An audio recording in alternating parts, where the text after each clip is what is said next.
আমি আপনাদের সামনে পবিত্র কোরআনুল কারীম থেকে তেলাওয়াত করেছি। কোথা থেকে? এই পবিত্র কোরআনুল কারীম থেকে আমি তেলাওয়াত করেছি। আপনারা শুনেছেন। আমি কি পবিত্র কোরআনের বাহির থেকে কোন একটা তেলাওয়াত করেছি? জোরে বলেন, জোরে বলেন, করেছি। তাহলে এই কোরআনের আলোচনা করতে কি কোনো দ্বিধাবোধ আছে? জোরে বলেন, আছে? কোনো বাধা আছে? কোনো বিপত্তি আছে? তাহলে কোরআনের আলোচনা চলবে, আমরা শুনবো। ঠিক কিনা? জোরে কর। কোরআনের আলোচনা যেটা আছে এটা আমরা শুনবো। যদি এই আলোচনা শুনে যদি একজন মানুষও যদি আমল করে, তাহলে আমরা সকলে তার সওয়াব পাবো। ঠিক কিনা? জোরে কর। এই জন্য কোরআনের আলোচনায় কোনো বাধা দেওয়া যাবে? কোরআনের আলোচনায় মন খারাপ করা যাবে? কোরআনের আলোচনায় কোনো মন খারাপও করা যাবে না, বাধা দেওয়া যাবে না। আমি আপনাদের সামনে সূরা আল ইমরানের 130 নং আয়াত তেলাওয়াত করেছি। জোরে বলেন, কত নং? 130 নং আয়াত আমি তেলাওয়াত করেছি। আপনারা যারা টাচ মোবাইল চালান, আপনারা মোবাইলে দেখবেন 130 নং আয়াতের ভিতরে আল্লাহ পাক কি বলেছেন। আপনারা তো বাংলা অবশ্যই করতে পারেন, ঠিক কিনা? যাই হোক, আল্লাহ রাব্বুল আলামিন এই আয়াতের ভিতরে বলেছেন, ইয়া আইয়ুহাল্লাযীনা আমানু, হে ঈমানওয়ালাগণ, হে ঈমানদারগণ। আল্লাহ এখানে বলেন না ইয়া আইয়ুহাল্লাযীনা, ইয়া আইয়ুহাল মুসলিমুন, আল্লাহ বলে নাই। বলেছেন? জোরে কর। আল্লাহ এখানে বলে না ইয়া আইয়ুহান নাস, আল্লাহ এখানে বলেন নাই। বলেছেন? জোরে কর। কারণ নাস দ্বারা পৃথিবীর গোটা মানুষকে বোঝায়। ঠিক কিনা? জোরে কর। ইহুদি বোঝায়, বৌদ্ধ বোঝায়, খ্রিস্টান বোঝায়, সকল কিছু বোঝায়। এখানে আল্লাহ পাক ইয়া আইয়ুহান নাস বলেন নাই, ইয়া আইয়ুহাল মুসলিমুন বলেন নাই। আল্লাহ পাক এখানে সরাসরি বলেছেন ইয়া আইয়ুহাল্লাযীনা আমানু। আল্লাহ রাব্বুল আলামিন বলেছেন ইয়া আইয়ুহাল্লাযীনা আমানু, হে ঈমানদারগণ, লা তাকুলুর রিবা, তোমরা সুদকে খাবে না। কাকে খাবে না? জোরে বলেন, কাকে খাবে না? সুদ খাবে না। লা তাকুলুর রিবা, তোমরা সুদ খাবে না। আদআফাম মুদআফাতান, চাই সেটা কম হোক, চাই সেটা বেশি হোক, তোমরা কোন ধরনের সুদ ভক্ষণ করবে না। ওয়াত্তাকুল্লাহ, তোমরা একমাত্র ভয় করবে কাকে? আল্লাহকে। লাআল্লাকুম তুফলিহুন, তাহলেই তোমরা সফলকাম হতে পারবে। বলেন সুবহানাল্লাহ। এরপরে আল্লাহ রাব্বুল আলামিন বলেছেন ওয়াত্তাকুন নারাল্লাতী, তোমরা ওই আগুনকে ভয় করো, উইদ্দাত লিল কাফিরিন, যে আগুনকে কাফেরদের জন্য জ্বালানো হয়েছে। অর্থাৎ যারা সুদ খাবে তাদেরকে ওই কাফেরদের আগুনে জাহান্নামে নিক্ষেপ করা হবে। ঠিক কিনা? এই জন্য আল্লাহ বলেছেন তোমরা ওই আগুনকে, ওই জাহান্নামকে ভয় করো, যেই জাহান্নাম কাফেরদের জন্য প্রস্তুত করা হয়েছে। এরপরে আল্লাহ রাব্বুল আলামিন বলেছেন আতিউল্লাহ ওয়ার রাসূল, তোমরা আল্লাহ এবং আল্লাহর রাসূলের অনুসরণ করবে। কার অনুসরণ? আল্লাহ এবং আল্লাহর রাসূলের অনুসরণ করবে। লাআল্লাকুম তুরহামুন, যাতে করে আল্লাহ পাক তোমাদের প্রতি রহমের মতো আচরণ করতে পারে। রহমের মতো, যার প্রতি দয়া হয়। মানুষের প্রতি দয়া হলে, মানুষের প্রতি ভালোবাসা থাকলে, যেই মানুষ আদর দেখায়, যেই মানুষ চরিত্র তার দেখায়, সেরকম চরিত্র যেন আমি তোমাদের প্রতি দেখাতে পারি। কখন? যখন তোমরা আল্লাহ এবং আল্লাহর রাসূলের অনুসরণ করতে পারি। সুবহানাল্লাহ। তাহলে আল্লাহ পাক এখানে বলেছেন লা তাকুলুর রিবা। কোরআনের ভিতরে আছে রিবা, আছে কি আছে? রিবা। রিবা এটা একটা আরবি শব্দ। রিবা এর ইংলিশে বলা হয় ইন্টারেস্ট। কি বলা হয়? ইন্টারেস্ট। সুদের ইংলিশ হলো ইন্টারেস্ট, আর আরবিতে হলো রিবা। আর ফার্সি ফার্সিতে হলো সুদ। ফার্সিতে কি? সুদ। আমরা যেটাকে বলি সুদ, এটা আমরা ফার্সিতে বলি, কিতে বলি? ফার্সিতে বলি সুদ। আর সুদ মানে হলো কি? সুদ অর্থ হলো অতিরিক্ত। সুদ মানে কি? অতিরিক্ত। আর রিবা শব্দের অর্থ হলো কোন জিনিস থেকে, পাওনা জিনিস থেকে অতিরিক্ত নেওয়া, পাওনা জিনিস থেকে অতিরিক্ত নেওয়া, বার্ধিক্য জিনিস নেওয়া, বেড়ে নেওয়া এবং অনেক করে নেওয়া, এর অর্থই হলো রিবার অর্থ। আর পরিভাষায় রিবা কাকে বলা হয়? ফতোয়ায়ে আলমগীরের ভিতরে রিবা বলেছেন একই জিনিস আদান প্রদান করার সময় এই শর্ত করা যে আমি তোমাকে এই জিনিসটা দিলাম, এর থেকে তুমি আমাকে কিছু বাড়তি দিবা, ওই বাড়তি জিনিসটাই হলো রিবা। ওই বাড়তি জিনিসটাই কি? রিবা। রিবা যেমন আপনাকে আমি 50 টাকা, আপনার থেকে আমি ঋণ চাচ্ছি, আপনি আমাকে বলেছেন আমি তোমাকে 50 টাকা দিব, শর্ত হয়েছে আমাকে তোমাকে 5 টাকা দিতে হবে। কয় টাকা? শর্ত লাগানোটাই হলো রিবা। শর্ত লাগানোই কি? রিবা। কিন্তু যদি আপনি আমাকে 50 টাকা দেন, আমি যদি সেটা পেয়ে যদি আমার উপকার হয়, আমি যদি খুশি হয়ে আপনাকে 100 টাকা দিই, তাহলে সেটা রিবা হবে না। কারণ সেখানে কি শর্ত আছে? কোনো শর্ত নেই। বরং আমি আপনাকে মনের খুশিতে, উপকার্থে পাওয়ার কারণে আপনাকে আমি খুশি হয়ে দিচ্ছি। খুশি জিনিসটা রিবা নয়, বরং কষ্ট করে বেজার হয়ে যেই জিনিসটা দেওয়া হয় সেটার নামই হলো রিবা। সেটার নাম কি? রিবা। আল্লাহ রাব্বুল আলামিন পবিত্র কালামের ভিতরে এই জন্যই বলেছেন, ইয়া আইয়ুহাল্লাযীনা আমানু লা তাকুলুর রিবা। আল্লাহ বলেছেন, ও ঈমানদার, তোমরা কখনো হারাম খাবে না, তোমরা কখনো সুদ খাবে না।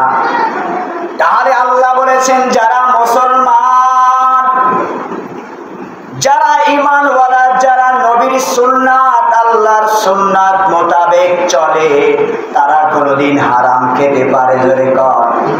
জোরে কন, তারা কি সুদ খেতে পারে? আল্লাহ এই জন্যই আল্লাহ বলেন নাই মুসলমান, বলেন নাই আল্লাহর নাস, বলেন নাই। কারণ আল্লাহ রাব্বুল আলামিন জানেন কিয়ামতের আগে এমন কিছু মানুষ যারা নিজেকে মুসলমান দাবি করে সুদ খাবে। এমন কিছু মানুষ আসবে যারা সুদ খাবে, এমন কিছু মুসলমান আসবে যারা সুদ খাবে। তখন বিধর্মীরা হেসে হেসে বলবে, দেখো মুসলমানরাও সুদ খায়। ঠিক কিনা জোরে কর? বলবে না? ইহুদিরা বলবে, হিন্দুরাও বলবে, সুদ যদি আল্লাহ কোরআনে হারাম করে থাকে, তাহলে মুসলমান সুদ খায় কেমনে? ঠিক কিনা জোরে কর? হিন্দুরা বলবে, মুসলমান হইয়া কেমনে সুদ খায়? কারণ আমরা শুনেছি মুসলমানের সবচাইতে বড় ধর্মগ্রন্থ হলো আল কোরআন। কোন কোরআন? জোরে কর। আল কোরআনে আল্লাহ সুদকে আল্লাহ পাক হারাম করেছেন। তাহলে কেমনে মুসলমানরা সুদ খায়? এই জন্য আল্লাহ পাক ইয়া আইয়ুহান নাস বলেন নাই, ইয়া আইয়ুহাল মুসলিমুন বলেন নাই। আল্লাহ বলেছেন ইয়া আইয়ুহাল্লাযীনা আমানু। আল্লাহ বলেছেন, ও গোটা পৃথিবীর মানুষ, তোমরা ভালো করে জেনে রাখো, যদি পৃথিবীর মধ্যে কোনো মানুষ যদি সুদ খায়, যদি পৃথিবীর মধ্যে কোনো মানুষ যদি হারাম খায়, তাহলে সে মুসলমান, কিন্তু সে ঈমানওয়ালা নয়। সে কি নয়? জোরে বলেন, কি নয়? ঈমানদাররা কোনোদিন সুদ খেতে পারে না। জোরে কোন পারে? ঈমানদাররা কোনোদিন সুদ খেতে পারে না, কারণ তারা সর্বদা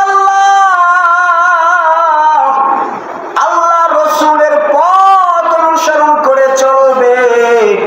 তাদের পথ থাকে আল্লাহ এবং আল্লাহ রসুলের। এই জন্য আল্লাহ পাক বলেছেন, ওয়াতিউল্লাহ ওয়ার রাসূল লাআল্লাকুম তুরহামুন। আল্লাহ বলেছেন যারা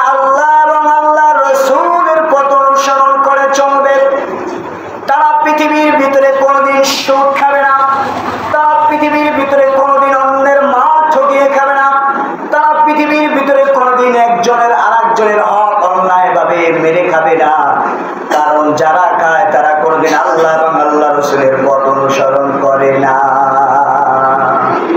ঠিক কিনা জোরে কন? আজকে দেখবেন সমাজের ভিতরে সমাজটা কত বড়, আজকে মানুষ কত বড় খারাপ।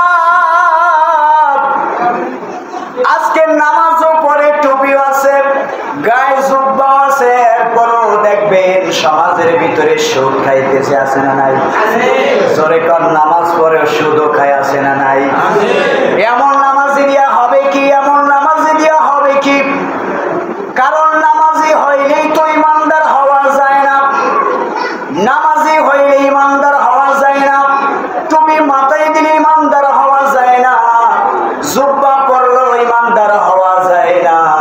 যদি পাঞ্জাবি আর টুপি যদি পরে ইমানওয়ালা হওয়া যাইতো, তাহলে নবীর জমানায় আবু জাহেল সবচেয়ে বড় পীর ছিল। ঠিক কিনা? কারণ হলো নামাজ পড়লে অনেক নামাজি আজকে সুদ খাচ্ছে, অনেক নামাজি আজকে অন্যায় পাপাচারে জড়াচ্ছে, যার কারণে আজকে মুসলমানের বদনাম। আর যেই মুসলমানের কারণে ইসলামের বদনাম হয়, যেই মুসলমানের কারণে ঈমানওয়ালার বদনাম হয়, ওই মুসলমান থাকার চাইতে না থাকাই সবচেয়ে বড় ভালো। ঠিক কি না? ওই মুসলমান থাকার চাইতে না থাকাই ভালো। কারণ যার দ্বারা ইসলাম অপমান হবে, যার দ্বারা রাসূলের অপমান হবে, যার দ্বারা মুসলমানের অপমান হবে, এর মতো মুসলমান থাকার চাইতে না থাকাই ভালো। ঠিক কিনা কন? এই জন্য আমাদের সমাজের ভিতরে আজকে ভাইরা ছড়িয়ে পড়েছে। আজকে আমরা এটাকে ব্যবসা মনে করে নিয়েছি। আজকে সম্পদ উপার্জনের সবচেয়ে বড় হাতিয়ার আজকে এই ব্যবসাকে আমরা মনে করতেছি। আজকে মনে করতেছি এটাই সম্পদ বাড়ার সম্পদ। কিন্তু তুমি একবার চিন্তা করে দেখো না, সম্পদ বাড়ার যদি এইটাই হতে থাকো, আজকে পৃথিবীর মধ্যে মানুষ যত কষ্ট করুক না কেন, যত সম্পদ অর্জন করুক না কেন, সেই মুসা জমানার কারুনের চাইতে কোনোদিন বড় সম্পদশালী হতে পারবে না। ঠিক কিনা? আরে ভাই, আজকে তুমি অন্যায় অবিচার, আজকে তুমি এভাবে দুনিয়ার ভিতরে সম্পদ বাড়ানোর জন্য এত কষ্ট করতেছো, এত কষ্ট করতেছো। আজকে তুমি অন্যায় ভাবে হারাম খাইতেছো, সুদ খাইতেছো। তুমি এই সুদ কার জন্য আজকে খাইতেছো? আজকে তুমি সুদের টাকা কামাইয়া তুমি আজকে বাড়ির মালিক হবা, তুমি অর্থ সম্পদের মালিক হবা। ঠিক আছে, তোমার শক্তি আছে, তুমি খাইতেছো, কিন্তু আল্লাহ না চাইলে তোমাকে সম্পদ না খায়ও খবর নিতে পারে। ঠিক কিনা? চলে পারে কিনা? পারে। আমার মালিক পারে। কারণ হলো সম্পদ দেওয়ার মালিক কে? সম্পদ নেওয়ার মালিক কে?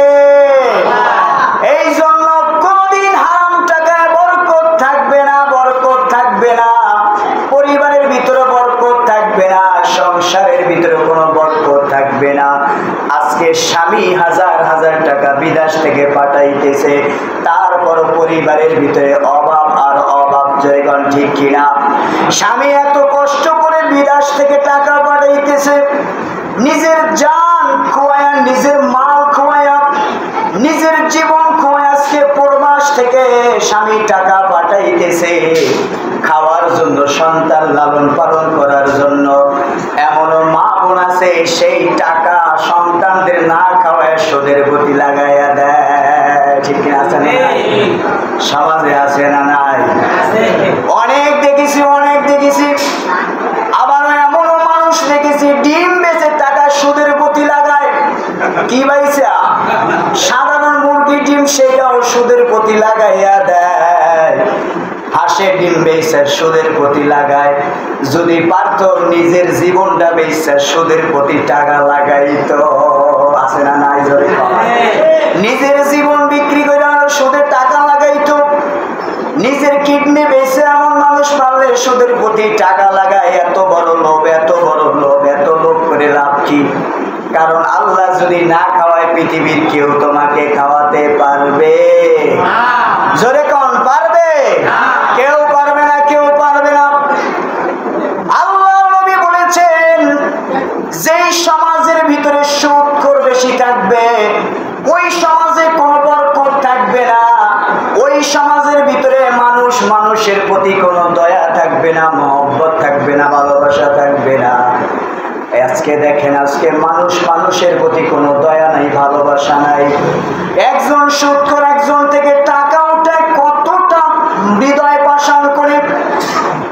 আজকে তার সুদের টাকার জন্য একজন মানুষ আর একজন মানুষকে মারতেছে, একজন মানুষ আর একজন মানুষকে মেরে ফেলতেছে।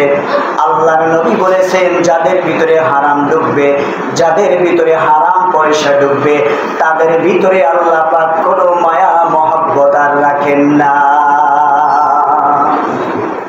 কোনো মায়া এবং মহব্বত তাদের ভিতরে থাকবে না। আজকে সমাজের ভিতরে কোনো মায়া মহব্বত আছে? জোরে কর। ভাই ভাই থেকে আজকে টাকা, সুদের টাকা নেওয়ার জন্য একজন আরেকজনকে মারতেছে, তাহলে মহব্বত আছে? জোরে কর। কোনো মহব্বত নাই। এই সম্পদ উপার্জন করতেছো, একবার চিন্তা করে দেখো, ওই যে কারুন কতটা সম্পদের মালিক ছিলেন। তাফসীর বিদ্বান তাফসীরের ভিতরে বলেছেন, কারুনকে আল্লাহ পাক এতটা সম্পদ দিয়েছিলেন, এতটা সম্পদ দিয়েছিলেন, যদিও তিনি অন্যায়ভাবে টাকা অর্জন করেছেন। কারুনের সুদের খাতা ছিল, বর্তমানও সুদের খাতা আছে। জোরে কোন আছে না নাই? সুদের স্ট্যাম্পও আছে। তাহলে বোঝা গেল, কারুনের সুদের স্ট্যাম্প থাকলেও বর্তমানও সুদের স্ট্যাম্প আছে।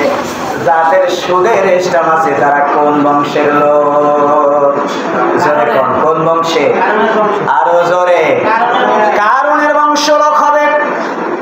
কারণ হযরতে মূসা আলাইহিস সালাতু ওয়াস সালাম কারুনকে দাওয়াত দিলেন, ও ভাই, আল্লাহ তোমাকে এত সম্পদ দিয়েছেন, যদিও সুদের টাকা, যদিও হারাম টাকা, যদিও রাষ্ট্রের মারে টাকা, তারপর মূসা বলতেছেন, আল্লাহ তোমাকে এত সম্পদ দিয়েছে, তুমি আল্লাহ রাস্তায় খরচ করো। কারণ কয়, মূসার ধান্দাবাজি শুরু হয়েছে। কি কয়? কয় ধান্দাবাজি শুরু হয়েছে। মূসা চাইছে বড়লোক হওয়ার জন্য, এই জন্য মূসা কয় আমাকে আল্লাহ রাস্তায় দেওয়ার জন্য। আজকেও দেখবেন যারা সুদখোর, তাদের কাছে দিনই কোনো মজলিসের কথা বললে কয় হুজুররা এখন শুরু করছে উল্টা পাল্টা, হুজুররা এখন সাদাবাজি করে। কি করে? জোরে কন, কি কয়? হুজুররা এখন সাদাবাজি করে। ঠিক কিনা? ঠিক তেমনি ভাবে কারণ বলেছিল, ও মূসা,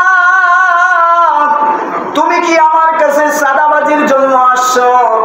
মূসা কয়, না না, আমি তোমাকে আল্লাহর কথা বলার জন্য আসছি। কয়, কোন প্রকার কথা শুনবো না, কোন সম্পদ দেওয়া যাবে না। এরপরে আল্লাহ রাব্বুল আলামিন বললেন, ও মূসা, তুমি সেখান থেকে ফিরে আসো। কারুনকে বললেন, ও কারুন, তুমি আল্লাহ রাস্তায় দান করো। কারুন কয়, না না, করা যাবে না। আল্লাহ কয়, তোকে আমি সম্পদ খাওয়াবো না। আল্লাহ পাক এমন গজব দিয়েছিলেন, ওই কারুনের সম্পদ আল্লাহ পাক কারুনকে মাটির সাথে ডাবিয়ে দিয়েছে। আজকেও দেখবেন যারা হারাম খায়, যারা হারাম খায়, হারামের কত যে বড় ভয়ানক। যেই ঘরের ভিতরে হারাম থাকে, ওই ঘরের ভিতরে স্বামীর প্রতি স্ত্রীর কোনো মহব্বত নাই, আবার পিতার প্রতি সন্তানের কোনো মহব্বত নাই। যেই ঘরের ভিতরে সুদ খায়, দেখবেন ওই ঘরের সন্তানরা যখন সে অসুস্থ হয়ে পড়ে তাকে ঘৃণার পাত্র বানিয়ে দেয়। ঠিক কিনা? জোরে কন। সন্তান ঘর থেকে বের করে দেয়, স্ত্রী ঘর থেকে বের করে দেয়। তাহলে তুমি যে এত কষ্ট করে তোমার টাকা, হারাম টাকাকে হারাম বানিয়ে আজকে অর্থ সম্পদ বানিয়েছ, তোমাকে এই অর্থ সম্পদ আল্লাহ খাওয়াবে না। এটা তো দুনিয়ার শাস্তি। আজকে দেখবেন যারা হারাম খায় তাদের আল্লাহ অধিকাংশ ভাবে হারাম খাবারকে আল্লাহ বন্ধ করে দেয়। ঠিক কিনা জোরে কর? বন্ধ করে দেয়, বন্ধ করে দেয়। হারাম সুদ কত বড় যে একটা জঘন্য গুনাহ। সুদ একটা কত বড় খারাপ। আল্লাহ নবী সাল্লাল্লাহু আলাইহি ওয়াসাল্লাম সামান্য একটা উদাহরণ দিয়েছেন। বিশ্বনবী যখন তিনি মেরাজে গিয়েছিলেন, আমরা সকলেই জানি কিনা মেরাজে গেছেন কিনা? আল্লাহ নবী সাল্লাল্লাহু আলাইহি ওয়াসাল্লাম মেরাজে গেছেন। আল্লাহ নবী সাল্লাল্লাহু আলাইহি ওয়াসাল্লামকে জান্নাত এবং জাহান্নাম আল্লাহ এটা দেখালেন। আল্লাহ নবী সাল্লাল্লাহু আলাইহি ওয়াসাল্লামের সাথে ছিলেন হযরতে মিকাইল, হযরতে জিবরাইল আলাইহিস সালাতু ওয়াস সালাম। বড় বড় ফেরেশতারা আল্লাহর নবীর সাথে ছিলেন। আল্লাহর নবী রাস্তা দিয়ে যাইতেছিলেন জাহান্নামের। এমন সময় দেখেন কিছু ব্যক্তির পেট এত বড়, পেটের ভিতরে বড় বড় সাপ। বাহির থেকে দেখা যায় আল্লাহর নবী চমকে উঠলেন, এত বড় লোক কোথা থেকে আসে, এত বড় পেট। এমন সময় আল্লাহর নবী হযরতে জিবরাইলকে বললেন, ও জিবরাইল, এরা কারা? জিবরাইল আলাইহিস সালাতু ওয়াস সালাম বললেন, এরা হলো এই সমস্ত লোক যারা দুনিয়ার ভিতরে অন্যায়ভাবে ঘুষ খেয়েছে, সুদ খেয়েছে। যারা সুদ খায়, যারা সুদ খায় তাদের পেটের ভিতরে তারা খাদ্য ঢুকায় না, তাদের পেটের ভিতরে তারা সাপ ঢুকায়। ঠিক কিনা ধরে কম? ওটা দেখতে খাদ্য কিন্তু ওটা মূলত সাপ। ওটা মূলত কি কি জোরে বলে? ওটা মূলত কি? ওটা মূলত সাপ।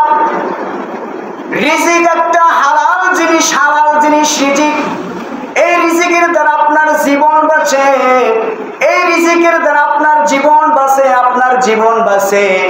আপনি একটা জিনিস মনে করেন ভাই, খাইলো দিন যায়, না খাইলো দিন যায়। ঠিক কিনা জোরে কন? আপনি যদি রাতের বেলা খান, দিন রাত কাটবে, যদি নাও খান তাও রাত কাটবে। কাটবে না কে? জোরে কন। যারা খায় না তাদের রাত কি কাটে না? অবশ্যই কাটে। আপনি একবার চিন্তা করবেন, খাইলো দিন যায়, না খাইলো দিন যায়, তাহলে আমি কেন আমার হারামের দ্বারা আমার পেট ভরবো?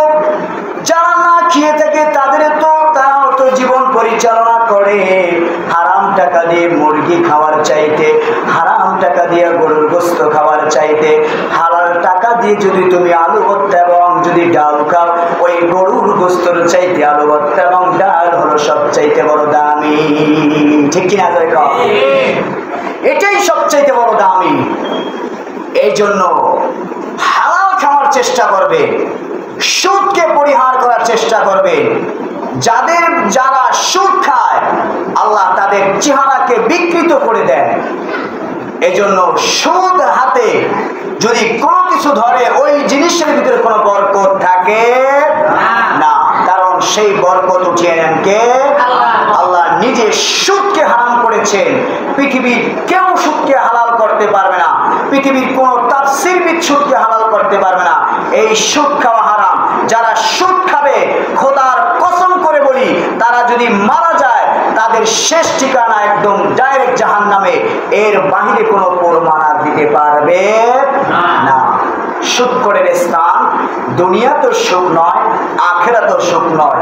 আর ছোট্ট একটা গুনাহ বলি, সুদ করে ছোট্ট গুনাহ, যে একজন মানুষ যদি সুদ খায়, সর্বনিম্ন গুনাহ হলো নিজের মায়ের সাথে 40 বার যেই জিনা করে তার চাইতে বেশি গুনাহ। বলেন নাউজুবিল্লাহ। তার চাইতে বেশি গুনাহ। আপনাদের এখানে আছে কেউ এরকম অন্যায় পাপাচার কাজ করতে পারবে? জোরে কর। এই জন্য আমরা কি সুদ কি ছাড়বো না ধরবো? জোরে কর। সুদ ধরবো না ছাড়বো? আজকে থেকে আমাদের যাদের সুদের লেনদেন আছে, সুদ আমরা মূল টাকা উঠিয়ে আমার ভাইকে সুদ মাফ করে দিয়ে আল্লাহর কাছে আমরা আমাদের অন্যায়ের ব্যাপারে, পাপাচারের ব্যাপারে আমরা ক্ষমা চাবো। আজকে আমরা জানছি, এরপর থেকে যারা সুদ খাবে তাদেরকে আল্লাহ কঠিন শাস্তি দিবেন এবং তাদের মৃত্যু কঠিন দিবেন। এতদিন আমরা জানি না খাইছি, এই জন্য আমরা এই সমাজ থেকে সুদকে উৎপাদন করবো তো ইনশাআল্লাহ। ইনশাআল্লাহ করবো তো। আমরা সুদকে ছেড়ে দিব, আমরা হালাল পন্থায় খাবো, সেটা চাই কম হোক বেশি হোক।